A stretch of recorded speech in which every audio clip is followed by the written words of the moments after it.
Thanks, Kate. And David, thank you very much for your welcome to country earlier on. I'm speaking to you from the inner west of Sydney, so I'm on Cadigal country, and I pay my respects to their elders past, present and future. I'm a great believer that the most fundamental purpose of the arts is to create and communicate beauty in the world.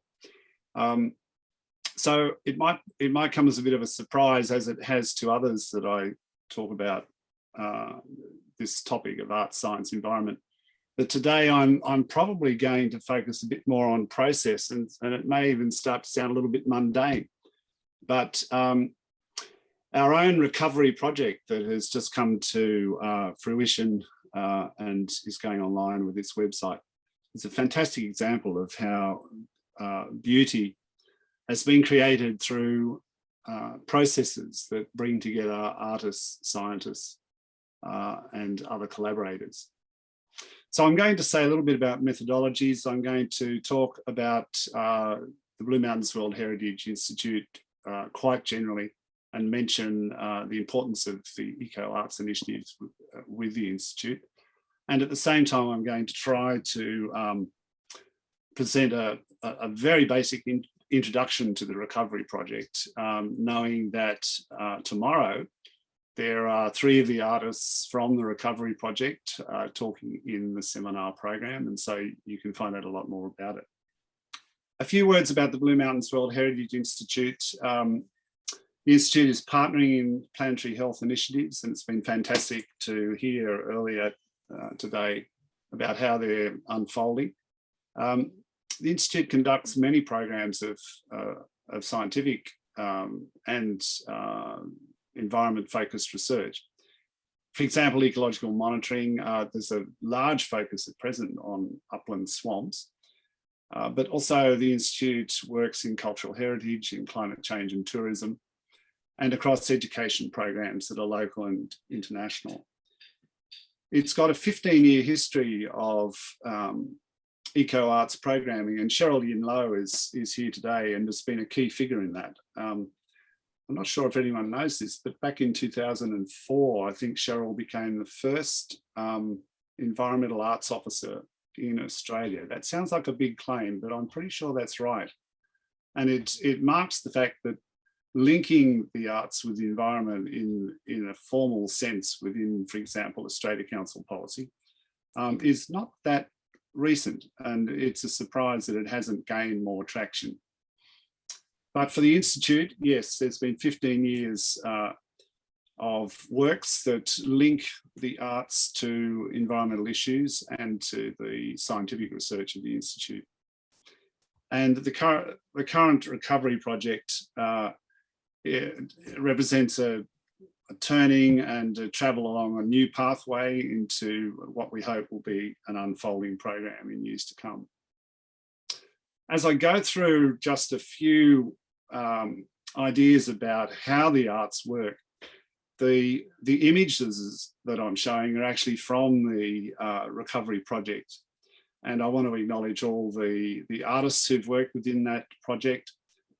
Many of them came from the Citizen Science Project, and so for them this project has turned out to be one of their first adventures in the arts, though of course it shouldn't have been a surprise to us, but many of the people already in the Institute's Citizen Science programs were in fact well-established artists. And I just want to put a few things up about how I think the arts work. As I say here, the arts announce themselves as a way of making meaning out of life.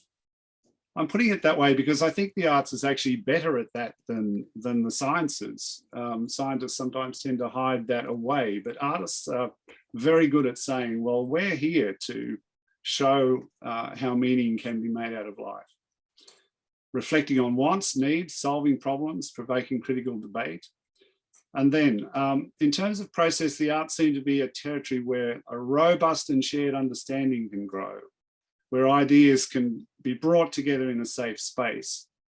People suspend their doubts in each other. They may come from very different backgrounds, but in, for example, a community arts workshop, they can suspend any doubt about another person's beliefs for the purpose of conducting a workshop and making art. That allows the exploration of everyday thinking and of everyday problems, leading to the making of knowledge about life and then the announcement of it and the prescription of action to follow. And in some of the work that I've been doing, which is linked with scientists, and I'm on a current Synapse residency through the the Australian Network for Art and Technology. I've been asked by scientists pretty much to justify why they should work with the arts and what it is about the arts that justifies the collaboration. And so I'm thinking here about these. Sarah's telling me I'm not sharing my slides. Yes, I was just going to mention that.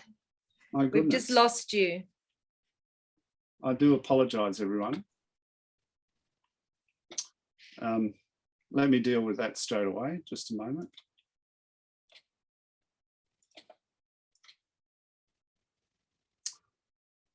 Okay, we should be... Yeah, we've got you now.